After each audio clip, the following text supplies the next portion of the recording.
Olá! Hoje a gente vai mergulhar fundo num sistema filosófico bem denso, que fala sobre o que ele chama de arquitetura da alma. A ideia aqui é juntar a cabala, filosofia grega, ensinamentos de Cristo, tudo para construir uma visão de mundo, uma visão da existência. Vamos começar!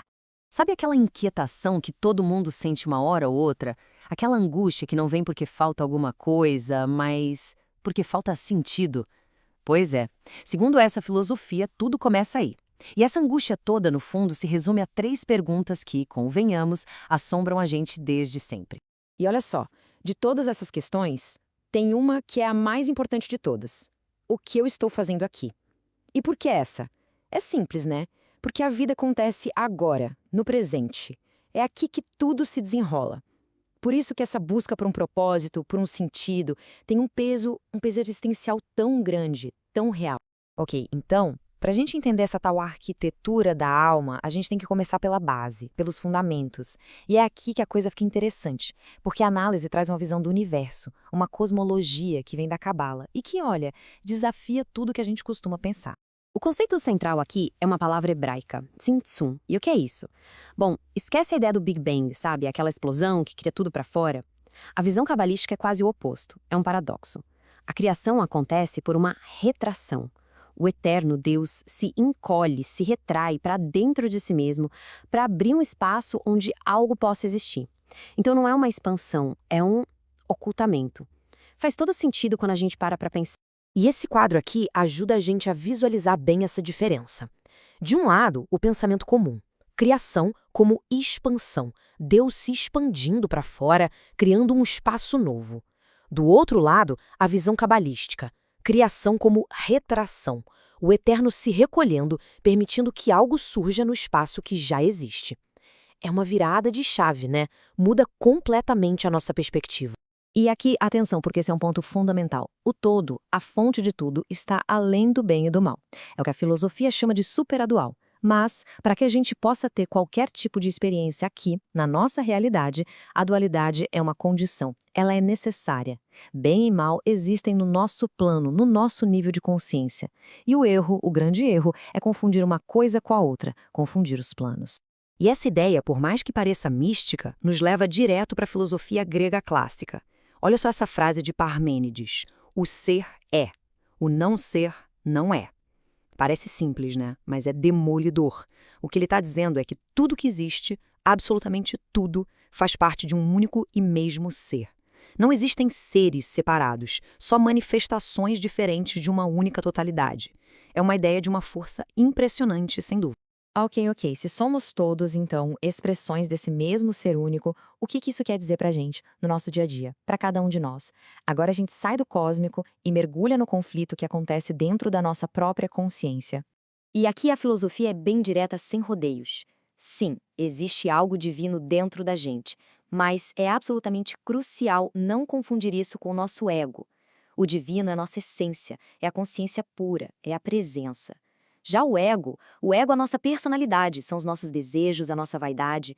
O perigo é quando o ego se apropria dessa ideia de ser divino. Aí não temos iluminação, temos o que o texto chama de inflação egóica. É um caminho perigosíssimo. Beleza, com essa separação bem clara entre essência e ego, como é que a gente vive? Como a gente navega por esse mundo? É isso que nos leva para a parte prática, para uma espécie de bússola ética para a nossa existência. Então, o que é o mal de acordo com essa filosofia? A resposta é bem interessante. Não é uma lista de regras, um dogma que vem de fora. É um critério interno. Mal é tudo aquilo que aprofunda a nossa fragmentação, que nos quebra por dentro e nos afasta da nossa essência. E a vitória sobre o mal, portanto, não é seguir um código, mas sim superar o ego, tirar ele do centro do nosso universo. Para ilustrar isso, a Cabala usa a imagem de 2 caminhos simbólicos. O caminho da mão direita, que está ligado à misericórdia, à relação com o outro, ao coletivo, e o caminho da mão esquerda, que é o do rigor, da individuação da força pessoal. O ponto-chave aqui, e isso é muito importante, é não julgar moralmente esses caminhos. O caminho da individuação não é mau. O problema, o grande risco, é quando ele se desconecta da ética. Aí ele vira um egoísmo disfarçado de espiritualidade, o que é muito comum, aliás. E isso nos leva a essa frase, que é um verdadeiro soco no estômago.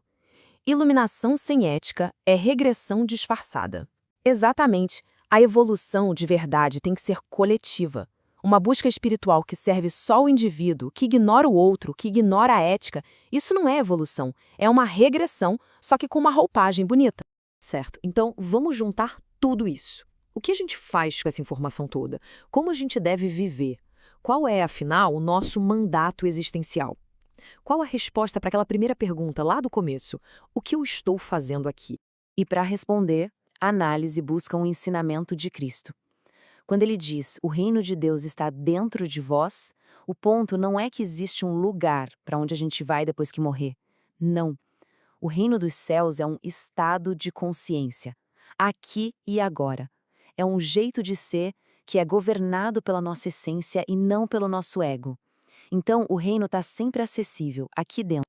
Todo mundo sabe que a vida é passageira, que tudo é transitório, mas a conclusão que se tira aqui não é de que a gente tem que fugir do mundo ou negar a vida. É o exato oposto. É justamente porque tudo passa, porque é transitório, que cada momento, cada experiência ganha uma importância gigantesca.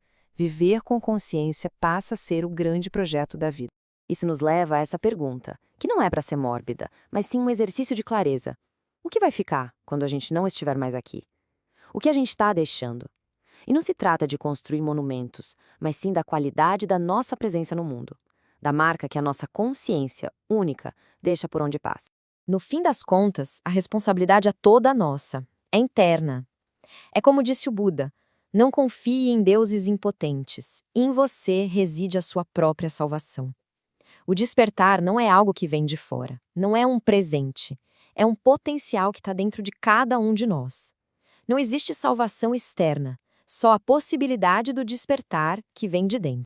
E com isso, a gente fecha o raciocínio. O objetivo de todo esse trabalho, de toda essa busca interior, não é de forma alguma exaltar a nossa personalidade, inflar o nosso ego.